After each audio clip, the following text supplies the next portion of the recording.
6:30 बजे हम यहाँ से सब लोग जाने वाले हैं, बराबर है कि? लेकिन हमने नियम बना दिया कि 3 बजे तो आना है, लेकिन 6:30 से पहले किसी ने भी बाहर जाना नहीं। तो हमने 3:30 बजे ताला लगा दिया। क्या लगा दिया? आपको बाहर जाने को मिलेगा, लेकिन कितने बजे? तब तक अभी आप क्या हो? आपको कोई जरूरी मैसेज आया, जरूरी काम आया, आप किसी विशेषता से बाहर जाना चाहते हो, तो आप बाहर जा पाओगे नहीं। क्यों? ताला लगा दिया। ध्यान से सुनिए, इच्छा होने के बाद भी मैं बाहर नहीं जा सकता हूं, इसको बोलते हैं अवरुध्यते। क्या कहते हैं? अभी भागवत कथा सुनने के बाद इस ग्रंथ का फल है भगवान भक्ति, ज्ञान, वैराग्य समेत हृदय में आके बैठते हैं। अकेले नहीं आते, भक्ति के साथ, ज्ञान के साथ, वैराग्य के साथ हृदय में आके बैठते हैं। लेकिन ये कथा जब सुनने को बैठते हैं तो व्यास जी बाहर से ताला लगा देते। तो भगवान जी की इच्छा है तो भी वो वैकुंठ नहीं जा सकते हैं। कहाँ रहना पड़ता है? भक्त के हृदय में। इसलिए कहा है भागवत ग्रंथ का फल सद्योरुध्यते प्रकृतिभिः। आप तो पहला श्लोक सुन रहे हैं, ये पहला श्लोक सुनने के बाद भगवान लॉक हो गया हृदय में। ये ग्रंथ का क्या है? विशेषत्व है।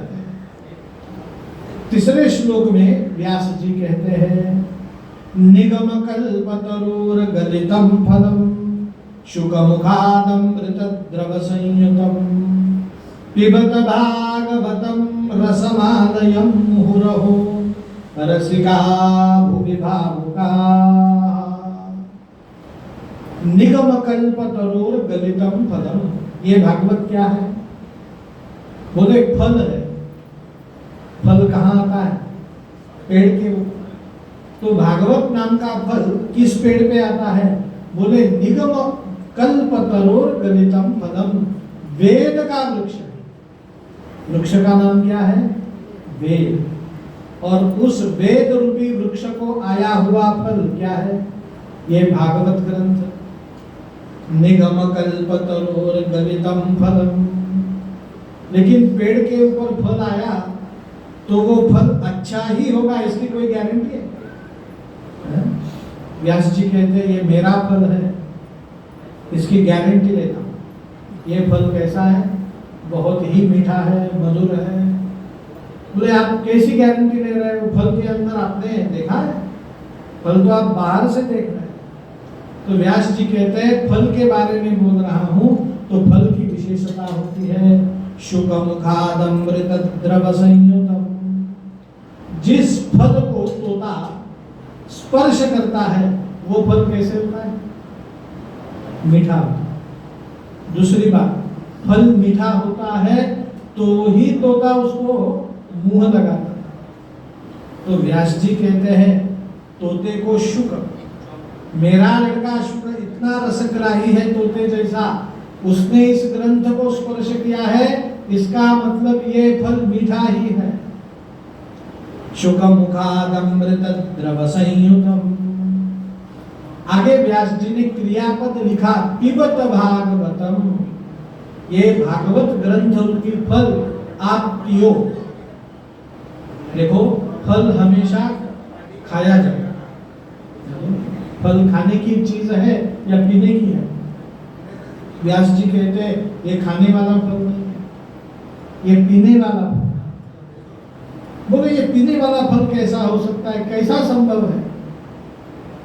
व्यास जी ने कहा इस संसार में जितने भी फल है, ये फलों में एक गुण अवश्य है, फल में कुछ चीज ग्राह्यांश है, लेने जैसे योग्य है, और कुछ चीज फेंकने जैसे योग्य होती है।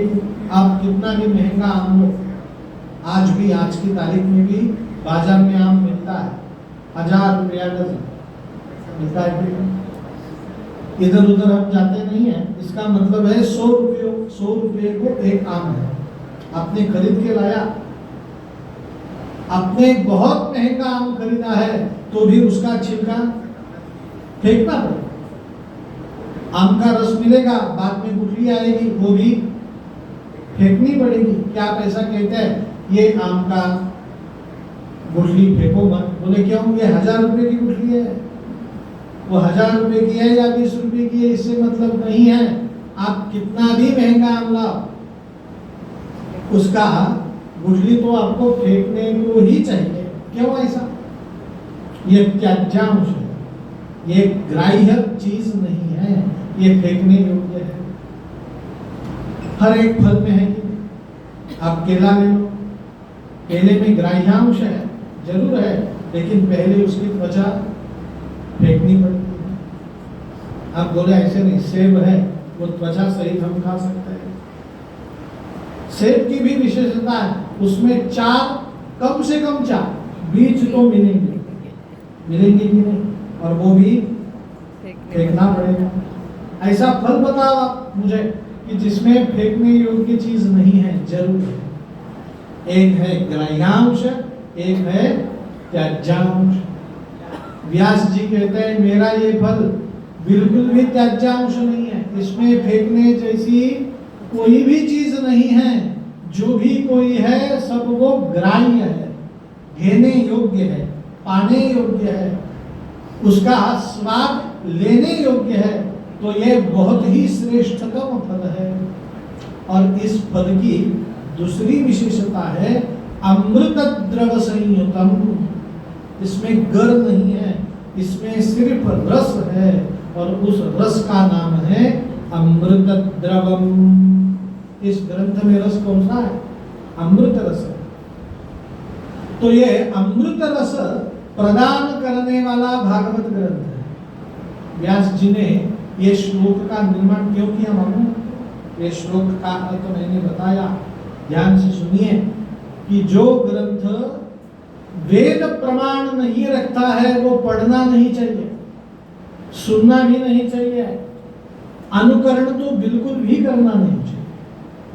व्यास जी कहते हैं ये भागवत ग्रंथ है, ये वेद स्वरूप है, इसलिए ये पढ़ने भी योग्य है, सुनने भी योग्य है, और अनुकरण करने भी योग्य है। ऐसा ये श्रेष्ठतम ग्रंथ है। 3 श्लोकों में व्यास जी ने मंगलाचरण किया। अभी व्यास जी प्रत्यक्ष कथा को शुरुआत करते